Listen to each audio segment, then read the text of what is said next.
Hi everyone, welcome to AM Tutors. இந்த video வந்து simple இன்ட்ரெஸ்ட்ல 4th part of video. Already 3 part videos பார்த்தாச்சு. இந்த பார்ட்ல நம்ம என்ன பார்க்கறோம்னா இன்ஸ்டால்மென்ட் பேஸ்ட் ப்ராப்ளம்ஸ் தான் நம்ம பார்க்க போறோம். ஃபர்ஸ்ட் இன்ஸ்டால்மென்ட்ட பத்தின பேசிக் ஐடியா நமக்கு தெரிஞ்சிருக்கணும். அதாவது பிராக்டிகலா இன்ஸ்டால்மென்ட் எப்படி கால்குலேட் பண்ணி எந்த மாதிரி அவங்க வாங்குறாங்க அப்படிங்கிற ஒரு பிராக்டிகலான ஐடியா நமக்கு இருந்ததுனா தான் நமக்கு ப்ராப்ளம் சால்வ் பண்ணும்போது ஈஸியா இருக்கும். ப்ராப்ளம் சால்வ் பண்ணும்போது வெறும் ஃபார்முலாஸ் மட்டுமே யூஸ் பண்ணி நம்ம கத்துக்கிட்டு இருந்தோம் அப்படின்னு சொன்னா ஏதாவது ட்விஸ்ட் பண்ணும்போது நம்மளுக்கு அதை யோசிக்க தெரியாது. சரிங்களா? சரி, ஓகே. ஃபர்ஸ்ட் இன்ஸ்டால்மென்ட் பத்தின பேசிக்கா நான் இதை சொல்றேன். நான் ரெண்டு டைப் ஆஃப் இன்ஸ்டால்மெண்ட் இருக்கு, pre installment and post installment. சரிங்களா? ப்ரீ இன்ஸ்டால்மெண்ட் அப்படின்னு சொன்னா என்னன்னா, முதல்ல நம்ம அமௌண்ட்டை கட்டிடுவோம், ஃபைனலா ஒரு டோட்டல் அமௌண்ட்டை நம்ம வாங்கிப்போம். சரிங்களா? அதுக்கு எக்ஸாம்பிள் நான் என்ன சொல்லலாம் அப்படின்னா, இந்த சீட்டுன்னு சொல்லுவாங்கல்ல, தீபாவளி சீட்டு, நகை சீட்டு, இதெல்லாம் சொல்லியிருப்பாங்க இல்லைங்களா, இதெல்லாம் வந்து ப்ரீ இன்ஸ்டால்மெண்ட் வகையில வரும். சரிங்களா? என்ன பண்ணுவோம், நாம ஃபர்ஸ்ட் அமௌண்ட்டை மந்த்லி இவ்வளோன்னு சொல்லி நம்ம கட்டிடுவோம், ஃபைனலா ஒரு டோட்டல் அமௌண்ட் அவங்க நம்மளுக்கு கொடுப்பாங்க. சரிங்களா? நம்ம கட்டின அமௌண்ட்டோட கொஞ்சம் அமௌண்ட் சேர்த்து கொடுப்பாங்க. சரிங்களா? இது வந்து ப்ரீ இன்ஸ்டால்மெண்ட். போஸ்ட் இன்ஸ்டால்மெண்ட் அப்படின்னா என்னன்னா, நம்ம ஃபர்ஸ்ட் தொகையை வாங்கிடுவோம் அல்லது பொருளாவோ வாங்கிடுவோம், அதுக்கு மந்த்லி டியூ மாதிரி நம்ம கட்டிக்கிட்டே வருவோம். அப்ப என்ன அப்படின்னு சொன்னா, அந்த பொருளோட விலையை விட அல்லது நம்ம வாங்கின தொகையை விட ஒரு குறிப்பிட்ட தொகை வந்து எக்ஸ்ட்ராவா நம்ம கட்டியிருப்போம். அது ஒரு வட்டி மாதிரி அவங்களுக்கு நம்ம கட்டியிருப்போம். சரிங்களா? ரெண்டு வகையான இன்ஸ்டால்மெண்ட். சரியா? ஓகே. இந்த இன்ஸ்டால்மெண்ட்டை எப்படி நான் உங்களுக்கு எக்ஸ்பிளைன் பண்ணேன் அப்படின்னு சொன்னா, இப்ப ஃபார் எக்ஸாம்பிள் நான் ப்ரீ இன்ஸ்டால்மெண்ட் பத்தி ஃபர்ஸ்ட் எக்ஸ்பிளைன் பண்ணிடுறேன். ஃபார் எக்ஸாம்பிள் ஒரு சீட்டு இது எடுத்துக்கலாம்னா, மந்த்லி ஒரு 500 ரூபாய் கட்டுறோம். ஓகே, ஒரு 6 மந்த்ஸ்க்கு அப்புறம் அவங்க நம்மளுக்கு ஒரு குறிப்பிட்ட அமௌண்ட் கொடுக்குறாங்க. அப்படி அந்த மாதிரி ஒரு சீட்டு வச்சுக்கோங்க. என்ன பண்ணுவோம், ஃபர்ஸ்ட் மந்த் நம்ம ஒரு 500 ரூபாய் கொடுத்துருவோம். சரிங்களா? ஃபர்ஸ்ட் 500 ரூபாய் கொடுத்த உடனேயுமே அதுக்கு வட்டின்னு யாராவது கொடுப்பாங்களா? கொடுக்க மாட்டாங்க. ஒரு 500 ரூபாய் மட்டும்தான் உங்ககிட்ட நம்மளுடைய அமௌண்ட் இருக்கு. சரிங்களா? அடுத்து ஃபர்ஸ்ட் மந்த் முடிஞ்சு செகண்ட் மந்த்ல என்ன பண்ணுவோம், அகைன் ஒரு 500 ரூபாய் கட்டுவோம். சரிங்களா? அப்ப நம்மளோட அமௌண்ட் அவங்க கிட்ட எவ்வளவு இருக்கும், 1000 ரூபாய் இருக்கும் ரெண்டாவது மாசத்துல. பிளஸ் இன்னும் இந்த 500 ரூபாய் அவங்க கிட்ட ஒரு மாசம் வச்சிருந்தாங்க, அதுக்கு உண்டான வட்டி அவங்க கொடுக்கணும் இல்லையா, அந்த 500 ரூபாய்க்கு உண்டான வட்டி அங்க இருக்கும். சரிங்களா? ஒரு 2% வட்டின்னு நம்ம எடுத்துக்கலாம். ஃபார் எக்ஸாம்பிள் 2% வட்டியில தான் நம்மளுக்கு சீட்டு பணம் கொடுக்குறாங்கன்னு வச்சுக்கோம். 2% எவ்வளவு, 2%னாவே 100க்கு 2 ரூபாய். சரிங்களா? அப்ப 500 ரூபாய்க்கு என்ன வரும், 100க்கு 2னா 500 ரூபாய்க்கு 10 ரூபாய். சரிங்களா? இந்த 10 ரூபாய் வட்டியும் அவங்க கிட்ட இருக்கும். சரியா? ரெண்டாவது மாசத்துல நம்மளோட அமௌண்ட் அவங்க கிட்ட எவ்வளவு இருக்கு, நம்ம கொடுத்த 1000 ரூபாய் பிளஸ் எக்ஸ்ட்ரா ஒரு 10 ரூபாய். சரிங்களா? அடுத்து மூணாவது மாசத்துல நம்ம அகைன் ஒரு 500 ரூபாய் கட்டுவோம் இல்லையா, நம்ம கொடுத்த அமௌண்ட் இப்ப எவ்வளவு ஆச்சு, 1500 ரூபாய் அவங்க கிட்ட இருக்கு. ஆல்ரெடி இந்த 10 ரூபாய் இருந்தது இல்லைங்களா வட்டி, அது இருக்கும். சரிங்களா? அகைன் என்ன ஆகும், இந்த 1000 ரூபாய் இந்த 1 மந்த்துக்கு அவர் வச்சிருந்தாரு இல்லைங்களா, அதுக்கு உண்டான வட்டி கொடுக்கணும் இல்லையா, அந்த வட்டி மறுபடியும் வரும். 1000 ரூபாய்க்கு ஒரு மாசம் வட்டி எவ்வளவு வரும், 100க்கு 2 ரூபாய்னா 1000 ரூபாய்க்கு 20 ரூபாய். சரிங்களா? இப்ப நம்மளோட அமௌண்ட் அவங்க கிட்ட எவ்வளவு இருக்கும், நம்ம கொடுத்த 1500 ரூபாய் பிளஸ் வட்டியா கிடைச்ச ஒரு 30 ரூபாய். சரிங்களா? இப்படியே நீங்க போனீங்கன்னா 6வது மாசம் நீங்க வந்துட்டு என்ன பண்றீங்க, ஒரு 500 ரூபாய் கொடுத்தீங்கன்னா எவ்வளவு கொடுத்திருப்பீங்க, 3000 ரூபாய் மொத்தம் நம்ம கொடுத்த மணி அவங்க கிட்ட இருக்கும். சரிங்களா? 6 into 500. சரிங்களா? பிளஸ் எப்படி இருக்கும் அப்படின்னா, இந்த வட்டி பிளஸ் இங்க வந்த ஒரு வட்டி, அடுத்த மாசம் 3வது மாசம் 20 ரூபாய் கிடைச்சது, 4வது மாசம் ஒரு 30 ரூபாய் கிடைக்கும், 5வது மாசம் 40 ரூபாய் கிடைக்கும். இந்த 6வது இது கட்டுன உடனேயுமே நம்ம கிட்ட ஒரு 50 ரூபாய் வட்டி அவங்க கிட்ட இருக்கும். இப்ப 6 இன்ஸ்டால்மெண்ட் முடிச்ச உடனேயும் நம்மளோட அமௌண்ட் எவ்வளவு டெபிட் ஆயிருக்கு, டெப்ட்னு சொல்லுவாங்க. சரிங்களா? டெப்ட்ங்கிற ஒரு டேர்ம்ல தான் நம்ம கிட்ட சொல்லியிருப்பாங்க, மாதம் இவ்வளவு டியூ கட்டிட்டு வர்றீங்க அப்படின்னா டோட்டல் டெப்ட் எவ்வளவு ஆயிருக்கும் அப்படின்னு சொல்லுவாங்க. சரிங்களா? அந்த டெப்ட்ங்கிற அமௌண்ட் என்ன ஆயிருக்கும், இவ்வளவு இருக்கும். நம்ம கையில இருந்து கொடுத்த காசு எவ்வளவு, 3000 தான். எக்ஸ்ட்ராவா நமக்கு இது வருது இல்லைங்களா, இது வந்து வட்டி. சரிங்களா? இது சாதாரண சம்மா இருந்தா எப்படி போட்டிருப்போம், 3000 நம்ம கொடுத்திருப்போம், 3000க்கு 2% வட்டி. வட்டி எப்படி சிம்பிள் இன்ட்ரெஸ்ட்ல கால்குலேட் பண்ணுவோம், PNR/100 போட்டு நம்ம அப்படியே கால்குலேட் பண்ணிருப்போம். சரிங்களா? ஆனா இது மாதம் கொஞ்சம் கொஞ்சமா தான் கொடுத்துட்டு வந்தோம். அப்ப மாதம் எவ்வளவு கொடுக்குறோமோ அதுக்கு மட்டும் வட்டி. இங்க பாருங்க, இங்க 1000 ரூபீஸ் இருந்தது, இங்க 10 ரூபீஸ் இருந்தது, இங்க 1500 பிளஸ் 10 அப்படியே தான் போட்டேன். இந்த வட்டிக்கெல்லாம் வட்டி வராது. வட்டிக்கு வட்டி வந்ததுன்னா அது என்னது, காம்பவுண்ட் இன்ட்ரெஸ்ட். இது சிம்பிள் இன்ட்ரெஸ்ட்ங்கிறதுனால முதல் மாதம் வந்த வட்டியே அப்படியே தான் இருக்கும். அடுத்தது எந்த அமௌண்ட் அவங்க கிட்ட இருந்ததோ அதுக்கு உண்டான வட்டி தான் வந்து நம்மளுக்கு ஆட் ஆகும். சரிங்களா? மறுபடியும் இந்த வட்டி அப்படியே தான் ஹோல்ட் பண்ணி வச்சிருப்பாங்க. அகைன் இந்த 1500 ரூபாய் அவங்க கிட்ட ஒரு மாதத்துக்கு இருக்குது இல்லைங்களா, அதுக்கு உண்டான வட்டியை ஆட் பண்ணுவாங்க. புரியுதா உங்களுக்கு? இதுதான் இன்ஸ்டால்மெண்ட்ல வருது. ஃபைனலா நம்மளுடைய அமௌண்ட் எவ்வளவு கொடுக்க போறாங்க அவங்க? இவ்வளவு நம்ம கொடுத்த அமௌண்ட் இவ்வளவும் இந்த வட்டியும் கொடுக்க போறாங்க. இந்த வட்டியை பாருங்க எப்படி கால்குலேட் ஆகிருக்குது. இதுல 10 common எடுத்துருந்தேன். 1 plus 2 plus 3 plus 4 plus 5. சரிங்களா? இது ரப் பண்ணிட்டு எழுதுறேன். இதுல வட்டி மட்டும் நீங்க எப்படி பாருங்க எப்படி கால்குலேட் ஆயிருக்கு. 1 plus 2 plus 3 plus 4 plus 5. சரிங்களா? இந்த 10 நான் எப்படி எழுதுறேன்னு சொன்னா 500 into 2/100 எழுதிடுமா? இது கேன்சல் ஆச்சுன்னா 1 time 5 time 5 into 2 10 வந்துடுமா? இதை நான் இப்படி எழுதிடுமா? இதை ஏன் எழுதுறேன்னு சொன்னா இது in terms of உங்களுக்கு நான் மாதம் கட்டின அந்த தவணை தொகை அதுக்கு அவங்க கொடுத்த இன்ட்ரெஸ்ட் ரேட். சரிங்களா? இப்ப வட்டி எப்படி கால்குலேட் ஆயிருக்குது? மாதம் நம்ம கொடுக்கிற தவணை தொகை இன்டு அதுக்கு உண்டான இன்ட்ரெஸ்ட் இன்டு என்ன இருக்கு 1 plus 2 plus 3 plus 4 plus 5 என்னதுன்னா எத்தனை மாதம் தவணை தொகை கட்டணுமோ அதை வந்துட்டு நம்ம ஒன்னொன்னு பிளஸ் பண்ணிட்டு போறோம். சரிங்களா? 6 மாதம்னா 5 வரையில தான் பிளஸ் பண்ணணும். ஏன் அப்படின்னா இந்த ஒரு மாசத்துக்கு வட்டி வந்து எடுத்த உடனே நம்மளுக்கு கிடைக்காது. சரிங்களா? அந்த ஒரு மாதம் கழிச்சு 2வது மாதத்துல இருந்து தான் நம்மளுக்கு வட்டி வருது. அதனால 6 மாத தவணை அப்படின்னு சொன்னா 6 தவணைகள்ல கட்டுறோம் அப்படின்னு சொன்னா 5 வரைக்கும் உள்ளதை ஆட் பண்ணிருக்கோம். சரிங்களா? இதுதான் நீங்க ப்ராப்ளம் சால்வ் பண்ணும்போது இப்படி நீங்க யூஸ் பண்ணணும் அப்படிங்கிறதுக்காக தான் எக்ஸ்பிளைன் பண்றேன். சரிங்களா? ப்ராப்ளம் சால்வ் பண்ணும்போது நமக்கு இன்னும் புரியும். சரி, இதுவே 8 மாத தவணைனா 1 plus 2 plus 3 plus 4 plus 5 up to 7 வரைக்கும் நம்ம ஆட் பண்ணிருக்கோம். சரிங்களா? எதனால அந்த 1 குறைஞ்சு வருதுன்னு தெரியுது உங்களுக்கு? முதல் மாதம் வட்டி நம்மளுக்கு கிடையாது, 2வது மாதத்துல தான் நம்மளுக்கு வட்டி அங்க ஆட் ஆகும். அதனால தான் சொல்றேன் 1 கம்மியா தான் இந்த இடத்துல நம்பர் வரும். சரியா? ஓகே, இது எதுக்காக இந்த டேர்ம்ல எழுதுறேன்? in terms of நம்மளுடைய இன்ஸ்டால்மென்ட் தொகை இன்டு அதுக்கு கிடைச்சு நம்மளுக்கு இன்ட்ரெஸ்ட் ரேட். சரி, இப்போ ஃபார்முலா எப்படி போடுவோம்? எந்த சம் கேட்டாலுமே எத்தனை தவணையை நம்ம கட்டணும், எவ்வளவு கட்டிக்கிட்டு வந்தோம் ஒவ்வொரு மாதமும் இன்ஸ்டால்மென்ட் பிளஸ் அடுத்தது இது வந்து நம்ம கையில இருந்து நம்ம கொடுத்த தொகை. சரிங்களா? பிளஸ் இன்ட்ரெஸ்ட் எப்படி கால்குலேட் பண்ணிருக்கு? நம்ம கட்டின தவணை தொகை இன்டு அவங்க கொடுத்த இன்ட்ரெஸ்ட் ரேட் இன்டு என்ன இருக்கு? இதுவே சாதாரண வட்டி கால்குலேட் பண்றதா இருந்தா எப்படி பண்ணிருப்போம்? P R N PNR by 100 போடுவீங்களா? P இது இன்ட்ரெஸ்ட் ரேட், N வந்து எத்தனை மாதமோ அத்தனை மாதத்தை போட்டுருப்போம். இங்க ஒரு மாதமா கொஞ்சம் கொஞ்சமா கட்டுறதுனால என்ன ஆகுதுன்னா 1 plus 2 plus up to 6 னா up to 5 வரையில உள்ளதை ஆட் பண்ணுவோம். புரிஞ்சது உங்களுக்கு? இப்படிதான் நம்ம இன்ஸ்டால்மெண்ட்டை நம்ம கால்குலேட் பண்ண போறோம். ஃபைனலா கிடைக்கிற அந்த டோட்டல் அமௌண்ட் தான் உங்க டெப்ட்னு சொல்லுவாங்க. இப்ப சம் பாருங்க, உங்களுக்கு புரியும். முதல்ல பார்க்கும்போது கொஞ்சம் டிஃபிகல்ட்டா தெரியும் இந்த கான்செப்ட் புரிஞ்சுக்கிறதுக்கு. சம் நீங்க சால்வ் பண்ணும்போது உங்களுக்கு ஈஸியா புரியும். சரிங்களா? ஃபர்ஸ்ட் சம் பாருங்க. What annual installment will discharge a debt of rupees 1053 due in 3 years at 8% simple interest? Question என்ன கேட்டிருக்காங்க ஃபர்ஸ்ட் அண்டர்ஸ்டாண்ட் பண்ணிக்கலாம். என்ன இருக்கு? annual installment ஒரு discharge a debt ன்னு சொல்றாங்க இல்லையா? அப்படின்னா என்ன அர்த்தம்னா நீங்க வருஷம் எவ்வளவு கட்டிக்கிட்டு வந்தீங்கன்னா கடைசி தொகையா உங்களுக்கு 1053 கிடைக்கும். சரிங்களா? எத்தனை டியூல? 3 இயர்ஸ். வருஷம் டியூ கட்டுறோம். 3 இயர்ஸ்ல 3 டியூ கட்டுறோம். சரியா? எத்தனை பர்சன்டேஜ் இன்ட்ரெஸ்ட்? 8% இன்ட்ரெஸ்ட். சரிங்களா? நான் சொன்னதுபடி பாத்தீங்கன்னா என்ன ஆகுது? வருஷம் ஒரு தொகையை நம்ம கட்டுறோம். அது என்னன்னு தெரியல, அவங்க அதை தான் கேட்டாங்க. What annual installment. சரியா? அது எக்ஸ்னு வச்சுப்போம். சரியா? எத்தனை டியூவா கட்டுறோம்னு சொல்லிருக்காங்க? 3 இயர்ஸ். டியூ வந்து 3 இயர்ஸ். அப்ப 3 டியூ நம்ம கட்ட போறோம். சரிங்களா? அதுக்கு இன்ட்ரெஸ்ட் எவ்வளவு கொடுக்குறாங்க? 8/100. 8% இல்லையா? 8/100 தான் இன்ட்ரெஸ்ட். இப்ப நமக்கு என்ன கேட்டாங்க? கடைசியா டெப்ட் எவ்வளவு கிடைக்குதா? 1053 கிடைக்குதா? சரியா? இப்ப நான் போடுறேன் பாருங்க, சால்வ் பண்றேன், உங்களுக்கு புரியும். டெப்ட் என்ன சொல்லிட்டாங்க? 1053. ஓகே, அவங்க டோட்டலா நமக்கு கிடைக்க போறத கொடுத்துட்டாங்க. சரியா? தட் இஸ் ஈக்குவல் டு இது எதுல இருந்து கிடைச்சது? நான் எவ்வளவு தவணை தொகை கட்டுனேன், 3 தடவை தவணை கட்டுறேன். சரிங்களா? இன்டு வருஷம் எவ்வளவு கட்டணும்னு தெரியாது, அதைத்தான் நம்ம கிட்ட கேட்டாங்க. அதை நான் எக்ஸ்னு வச்சுக்கிறேன். சரியா? பிளஸ் நான் எக்ஸ்பிளைன் பண்ண இல்லைங்களா, நான் கட்டின தவணை தொகை இன்டு அவங்க கொடுத்த இன்ட்ரெஸ்ட் ரேட்டு இன்டு என்ன சொல்லிருக்கேன்? 3 தவணை தொகைனா 1 plus 2 அவ்வளவுதான் போட முடியும். சரிங்களா? ஃபர்ஸ்ட் வந்து எடுத்தோடனே கட்டுனதுக்கு வந்து நமக்கு வட்டி கிடையாது. சரியா? அடுத்து 2வது மாசத்துல இருந்து அந்த முதல் தவணைக்கு வட்டி கிடைக்கும். சரியா? அப்ப 1 plus 2 3னா 2 வரை தான் ஆட் பண்ணணும். சரி, 1 plus 2 புரியுதா உங்களுக்கு? அவ்வளவுதான்.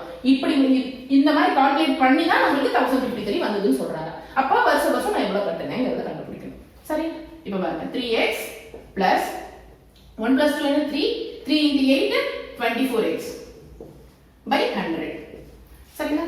சோ LCM எடுத்தா இது 300x plus 24x by 100. சரியா? இந்த 100 இங்க போய் மல்டிப்ளை ஆயிடும். சோ 300x plus 24x னா 324x is equal to என்ன ஆகும்? இது இங்க போய் மல்டிப்ளை ஆயிடும் 1053 ஒரு ரெண்டு ஜீரோ சேர்த்துக்கணும். x is equal to 105300 divided by 324. சரிங்களா? 324 அப்படியே கூட நீங்க அப்படியே கேன்சல் பண்ணிக்கலாம். இல்ல அப்படினு சொன்னா ஃபர்ஸ்ட் உங்களுக்கு சின்ன இதுல இருந்தே போய்க்கலாம்.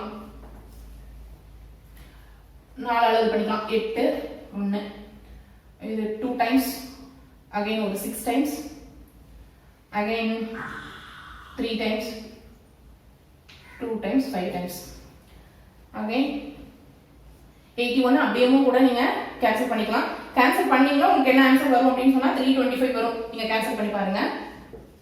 is equal to 325 வரும். சோ மந்த்லி நான் எவ்வளவு x ஓட வேல்யூ தான் கேட்டாங்க. நானே வருஷம் மந்த்லி இல்ல வருஷம் இன்ஸ்டால்மென்ட். சரிங்களா? நான் வருஷம் எவ்வளவு தவணை கட்டுறேன் 325. சரிங்களா? நீங்க இத ரிவர்ஸ்ல கூட செக் பண்ணி பார்க்கலாம். நான் சொன்ன மாதிரி ஒரு தடவை வந்து ஒரு இன்ஸ்டால்மென்ட் 325 கட்டுறேன். அடுத்த இன்ஸ்டால்மென்ட் கட்டும்போது நான் முதல்ல கட்டின 325 பிளஸ் இன்னொரு 325 ரெண்டும் சேர்ந்து பிளஸ் முதல்ல கட்டின 325 க்கு ஒரு இன்ட்ரெஸ்ட் அதுவும் சேர்ந்துரும். அடுத்த தடவை நான் சொன்னேன் இல்லையா ஃபர்ஸ்ட் ஸ்டார்டிங் எக்ஸ்பிளைன் பண்ணீங்கன்னா அதுல நீங்க செக் பண்ணி பாருங்க 1053 வருதானே. சரிங்களா? 1053 கண்டிப்பா வரும். சரியா? ஓகே. இந்த மாதிரி அவங்க டெப்ட் கொடுத்துட்டு மாத இன்ஸ்டால்மென்ட் எவ்வளவு அப்படினு கேக்குறது ஒரு மாடல் சம். அடுத்த சம் பாருங்க. Find the amount of equal installment annual payment of which will discharge a debt of rupees 406 due in 2 years at 3% per annum of simple interest. அதுவும் இதே மாடல் சம் தான். போன மாடல் சம்மே தான். என்ன சொல்லிருக்காங்க? annual installment எவ்வளவு நம்ம கிட்ட கேட்டிருக்காங்க. அது கடைசியா நமக்கு எவ்வளவு கொடுக்குமா? final will discharge a debt of கொடுத்திருக்கீங்களா? ஃபைனலா நமக்கு எவ்வளவு தொகையை கொடுக்கும்? 406ங்கற ஒரு தொகையை கொடுக்கும். எத்தனை டியூல? 2 years. ரெண்டு டியூ. ஏனா annual installment தான் சொல்லிட்டாங்க. 2 years னு சொல்லிட்டாங்க. சோ ரெண்டு பேமெண்ட் தான் நம்ம கட்ட போறோம். 3% per annum. 3% நமக்கு வட்டி கொடுக்க போறாங்க. சரியா? ஓகே. ரெண்டு இன்ட்ரஸ்ட் ரேட் 3% னு சொல்லிட்டாங்க. கடைசியா நமக்கு எவ்வளவு தொகை டெப்ட் எவ்வளவு கிடைக்குனா 406 கிடைக்குதா? எத்தனை தவணை தொகைன்னு சொல்லி எத்தனை தடவை கட்ட போறோம்? Installment time 2 times. சரிங்களா? ஓகே. டெப்ட் is equal to 406 is equal to என்ன பண்ண போறேன்? நான் கட்ட போற தொகை எத்தனை தடவை கட்ட போறேன்? 2 டைம்ஸ் இன்டு எவ்வளவு கட்டணும் தெரியாது x பிளஸ் நான் கட்டின தவணை தொகை இன்டு அதுக்கு அவங்க கொடுத்த இன்ட்ரஸ்ட் ரேட் இன்டு என்னாகும்? நான் ரெண்டு தவணையா கட்டியிருக்கேன். சோ 1 மட்டும் தான் போட முடியும். சரிங்களா? முதல் தவணை கட்டும்போது வட்டி கிடையாது, இரண்டாவது தவணை கட்டும்போது தான் வட்டி. சரி? இப்போ 2x plus 3 into 1 3x. Okay, 3x by 100. சரியா? சோ இத எல்சிஎம் எடுத்தீங்கன்னா 200x plus 3x by 100. So இந்த 100 இங்க போய்டும். 203x வரும். 203x is equal to 40600. So x is equal to 40600 by 203. எத்தனை டைம் வரும்? 2 டைம்ஸ் வரும். 00. x is equal to 200. சரிங்களா? சோ நான் தவணை தொகை எவ்வளவு கட்டறேன்? 200 ரூபாவா ரெண்டு தவணையா கட்டனேன். அது கடைசியா எனக்கு எவ்வளவு கொடுத்துச்சு? 406ங்கற டெப்ட் கொடுத்தது. சரிங்களா? நான் கட்டினது எவ்வளவு? 200 கட்டும்போது நான் 400 தான் கட்டி இருக்கேன். ஒரு 6 ரூபீஸ் எனக்கு எக்ஸ்ட்ராவா வருது. அதுதான் நம்மளுடைய இன்ட்ரஸ்ட். சரி? புரியுதா உங்களுக்கு? ஓகே. நெக்ஸ்ட் சம் பாருங்க. Find the amount of debt that will be discharged by equal installment of rupees 150 each if debt is due in 4 years at 2% per annum. இதுல என்ன கேட்டிருக்காங்க? மாத தவணை இல்ல. discharged by equal installment per annum மட்டும் தான் சொன்னாங்க. வேற எதுவுமே அங்க கொடுக்கல. வருடத்துல தவணை தொகையை கட்ட போறாங்க. எவ்வளவு கட்ட போறாங்க? 150. எவ்வளவு தவணை தொகைங்கிறத அவங்க சொல்லிட்டாங்க. இப்ப 150 வந்து நான் கட்டிக்கிட்டே வரேன். அது வந்து கடைசியா எனக்கு எவ்வளவு தொகையை கொடுக்கும்? இன்ட்ரஸ்ட் ரேட் வந்து 2%. சரிங்களா? ஓகே. இப்போ என்ன சொல்லிருக்காங்க? இன்ஸ்டால்மென்ட் அமௌண்ட் x அவங்க கொடுத்துட்டாங்க. That is 150. இந்த இன்ஸ்டால்மென்ட் அமௌண்ட் வந்து நம்ம p ன்னு தான் சொல்லுவோம். பிரின்சிபல் தான் நம்ம சொல்லுவோம். சரிங்களா? p ன்னு வெச்சுக்கலாம். சரியா? நம்ம கட்டிக்கிட்டு வர தொகை மாதம் அல்லது வருட வருடம் அது என்ன இன்ஸ்டால்மெண்ட் சொல்லிருக்காங்களோ அந்த இன்ஸ்டால்மெண்ட். ஓகேவா? ஓகே. இன்ட்ரெஸ்ட் ரேட் என்ன சொல்லிட்டாங்க? 2% per annum சொல்லிட்டாங்க. அடுத்தது எவ்வளவு இயர்ஸ், நம்பர் ஆஃப் இயர்ஸ், எத்தனை இயர்ஸ் எத்தனை இதுல கட்ட போறேன்? 4 இயர்ஸ்ல நம்ம கட்ட போறோம். சரிங்க. கடைசியா எனக்கு எவ்வளவு டெப்ட் கிடைக்கும்னு சொல்லிருக்காங்க. சோ டெப்ட் நான் எப்படி கண்டுபிடிக்கணும்னு சொல்லிருக்கேன். நான் எவ்வளவு தொகை வருடம் கட்டுனேன், எத்தனை தடவை கட்டுனேன், 4 டைம்ஸ் நான் கட்ட போறேன் இன்டு இந்த தொகை, தவணை தொகை 150. இதுதான் நான் கட்டுன தொகை. பிளஸ் அதுக்கு இன்ட்ரெஸ்ட் நான் எப்படி ஃபைண்ட் அவுட் பண்ணுவேன்? நாம வருடம் கட்டுன அந்த தவணை தொகை இன்டு அதுக்கு அவங்க கொடுத்த வட்டி, அதுக்கு எத்தனை தடவையா நான் கட்டியிருக்கேன்? 4 டைம்ஸ் நான் கட்டியிருக்கேன். 4 இயர்ஸ்ல இன்ஸ்டால்மெண்ட் முடியுது அப்படின்னா 4 டைம்ஸ் நான் கட்டியிருக்கேன். நான் என்ன பண்ணணும்? 1 + 2 + 3 மறந்துடாதீங்க, 3 வரையிலும் தான் போடணும். சரியா? 1 + 2 + 3. சரி, ஓகே. அவ்வளவு இதை சால்வ் பண்ணீங்கன்னா ஆன்சர் 600 + 150 into 2 into இங்க பாருங்க 1 + 2 + 3 எவ்வளவு வரும்? 6 வரும். 2 into 6 is equal to 12 வரும். 100. சரி, இது 2 times, இது 3 times, again இது 6 times. So 600 plus 3 into 6 18, that is equal to 618. ஓகேவா? சரிங்களா? இப்போ பாருங்க, வர 4 தவணையா கட்டனேன், 150 ரூபாய் கட்டனே, எவ்வளவு மொத்தம்? நான் 600 ரூபாய் கட்டியிருப்பேன். என் கையில இருந்து கொடுத்த காசு எவ்வளவு? 600 ரூபாய். அதுக்கு நான் கடைசி எவ்வளவு வாங்க போறேன்? 618 ரூபாய் வாங்க போறேன். சோ 18 ரூபாய் எனக்கு இன்ட்ரெஸ்ட் கிடைச்சு. சரிங்களா? இன்ட்ரெஸ்ட் இந்த மாதிரி கால்குலேட் பண்ணணும். சரியா? ஓகே. இந்த மாதிரி டெப்ட் கடைசியா நம்ம கிட்ட கேக்குறது எல்லாம் இன்ஸ்டால்மெண்ட் தொகை எவ்வளவு வரும் எல்லாமே சொல்லிட்டு நம்ம கிட்ட கேட்பாங்க. நெக்ஸ்ட் ப்ராப்ளம் பாருங்க. A watch is sold for ₹540 cash or ₹240 cash down payment together with ₹324 to be paid after 1 month. Find the rate of interest charged in the installment scheme. என்ன சொல்லிருக்காங்க அப்படின்னா, வாட்ச் வந்து ₹540 cash பே பண்ணி எடுத்துக்கலாம், அல்லது first down payment பே பண்ணி ₹240 down payment பே பண்ணிட்டு எடுத்துட்டு மீதியை வந்து ஒரு மாசம் கழிச்சு நம்ம கொடுக்கணும்.